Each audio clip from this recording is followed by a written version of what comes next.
Free fire গেমটা এমন একটা গেম যেটা যে একবার খেলছে সে বারবার খেলতে মনে চায়। প্রথম পারবে না, কিন্তু চেষ্টা করতে করতে যখন পেরে যায় তখন আর ছাড়ে না।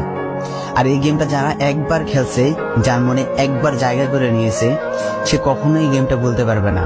সে যদি 1 দিন 2 দিন 7 দিনও না খেলে, সে 7 দিন পর আবার ঠিকই এই গেমটার ভিতরে ঢুকবে। কারণ এই গেমটা কখনো কাউকে কষ্ট দেয় না। এই গেমটা সবসময় সবাইকে আনন্দ রাখে।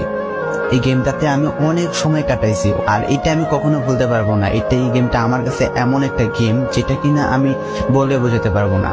অ্যান্ড এই গেমটা শুধু আমার কাছে না, আমি মনে করি যে প্রত্যেকটা ফ্রি ফায়ার প্লেয়ারের কাছে অনেকটা ইমোশনাল টাইপের একটা গেম হয়ে গেছে। কারণ এই গেমটাতে বর্তমানে যে অবস্থা হচ্ছে, যে গেমে এমন আপডেট দিতেছে, আপডেট দেওয়ার কারণে পুরো গেমটাই চেঞ্জ হয়ে যাচ্ছে। আগের ফ্রি ফায়ারের আগের মতো নেই।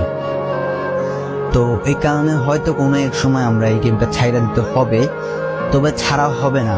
যদি ছাড়া হয় তাহলে শুধুমাত্র গেমটা ব্যান্ড হওয়ার পরে ছাড়া হবে।